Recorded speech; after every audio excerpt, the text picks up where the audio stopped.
Hi, thanks very much for clicking on the video link. My name is Natalie Armstrong-Motin with Marketing Resolution, and I appreciate that you've joined me for another in the series of idle chats for the American Bar Association's section for dispute resolution. And today I get to talk to not just an amazing colleague in our resolution industry, but also a dear friend of mine, Kimberly Best in Tennessee. Hi, Kim, how are you? I'm good, Natalie. I'd actually love to spend the next 10 minutes doing a shout out to how working with you and your help has just absolutely changed my life. So I just want to say Natalie is incredible. And yeah, I appreciate you and all you do. And I'm super happy to be here with you again. Well, thanks very much. I'm flattered. But Idle Chat is all about you and not really very much at all. It is exactly what the name implies. It is just an idle chat. So Kim, I've got about 140 questions now on these cards, and we just shuffle them up. I know how my luck goes. I am scared. Right? All the top scientists in my private laboratory have worked on this for years and years to get this recipe right. So we'll shuffle Natalie, it up. There's a game called Would You Rather. Have you seen that game? I'm familiar, yes. Yeah, those would be pretty funny questions too. It's like, would you rather eat a bucket of worms or, not eat for 4 days? I mean, they're really pretty funny questions. That reminds me of that as I'm watching you shuffle. And what is your answer to that question? I use the term I'd rather eat a bucket of worms pretty often when I'm faced with something that, hey, do you want to, at least in my own head. So no, I don't want to eat a bucket of worms.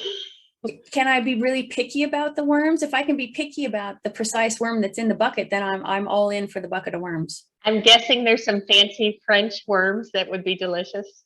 No, but when we were in Asia, we really got we were served sugar grubs, and they were very good. I would eat a bucket of sugar grubs, or I would eat a bucket of crickets any day. Absolutely. Oh my gosh! Do they wiggle? Do the sugar grubs wiggle? No. Okay. No. Yeah, they kind of pop in your mouth a little bit. But I like chocolate-covered ants. I like butterfly chrysalis, and there's a lot of insects that I think are scorpion on garlic toast is really good. So I'm thinking that any word that ends in ugh, I would not eat. All right. So let's start with our questions for you then. What is your favorite thing to bake or cook? Favorite thing to bake or cook? Okay. Well, I'm not good at favorites, and I guess I don't know if that makes me wishy-washy or not. I'm just not good at favorites, but I will say I make a mean cheesecake. I don't do it very often, but I do. It's a recipe that's been handed down from my grandmother, and it's unshareable for the most part. It gets a generational sort of thing, but it's a super good cheesecake with a recipe from New York. So the kids like when I make that. One of my favorite things to cook though is David's cookies come frozen. Costco, by the way, you can buy them in the box of 60 cookies or something. And when you bake those, it's like having homemade cookies. So that is a hit with my littles. And as a matter of fact, the football game where the Bengals played the Titans, I'm in Tennessee, right? And I'm from Cincinnati. So my grandsons were in Cincinnati with their Bengals shirts on and cheering for the Bengals. And I'm here in Tennessee with my Tennessee colors, but no jersey. And I decided they're 4 and 6 that we would put a wager on this. So I ended up sending them a box of those David cookie dough things. And I get a FaceTime call from them later in the day after mom and dad have cooked them, and everybody's like singing the Bengal cheer who day while they're biting in their soft, squishy chocolate chip cookies. So that's probably way more information than you wanted, but they're a hit, and that's what matters when you cook. What's a hit, right? That's the exact answer I was looking for, in fact. Exact answer. All right, next card. What is the best piece of advice you've ever been given? Oh my goodness. I've had so much good advice. But I'll say yesterday was a reminder. Yesterday I went to the Disney Institute for Business stuff, and that would be a whole nother conversation. But it was said, we hold ourselves accountable to our intentions. So what they did was ask everybody to stand up, and it's like, if you are have a lot of integrity, if you don't have integrity, sit down. And nobody sat down. If you've ever worked with someone who doesn't have integrity, sit down. Everybody sat down. And the point was that we all think we have these wonderful virtues and hold ourselves to our ideals, but we hold other people to their behavior. So remembering that we can be harder critic on other people and judge all of them, by a moment, judge the whole person, yet we're a little more forgiving to ourselves for those things. I thought was a really great reminder.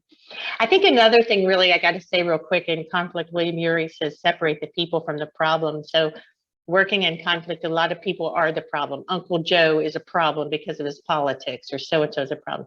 The person isn't the problem. The difference in politics is. And when we can address the problem, then we can resolve that or find a solution or ignore it or whatever, instead of making the person the problem. So maybe those for now are my two biggest.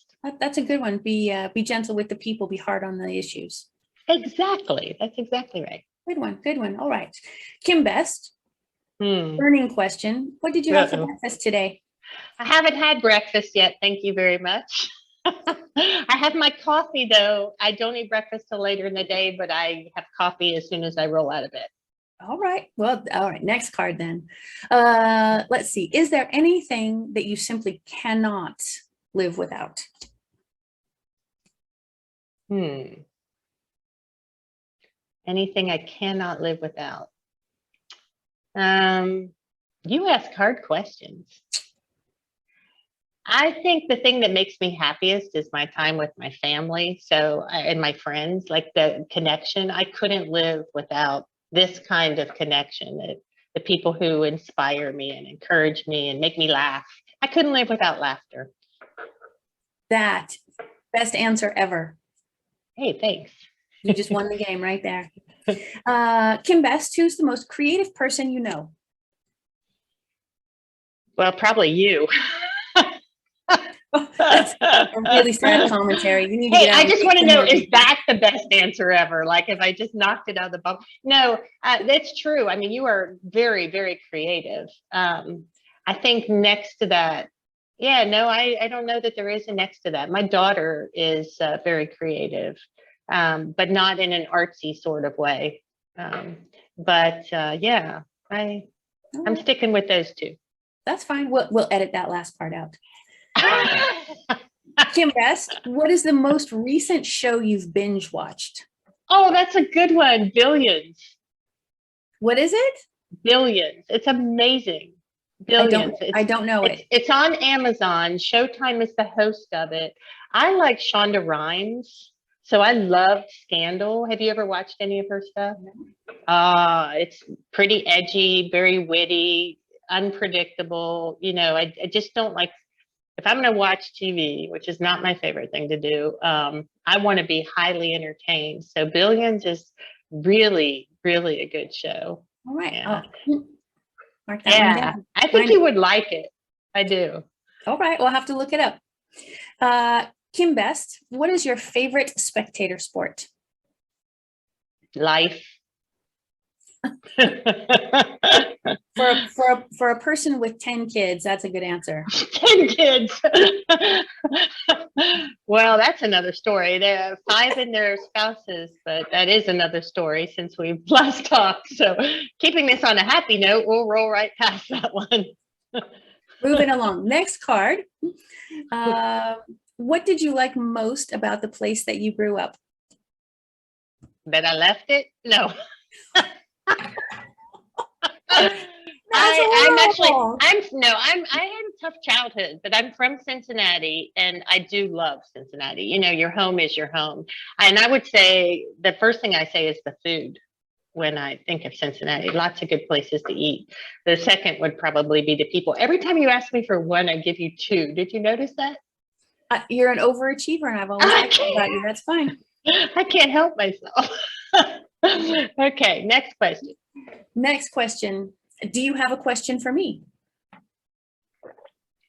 Oh, thank you. That's a great question. Oh, I wish I'd have known that was coming. I could have really gotten very devious. That's why we don't plan ahead. What makes you tick, Natalie? I really am devoted to the idea of being able to tuck myself into bed at night, knowing that somebody somewhere is better off in some way for having had an interaction with me than not.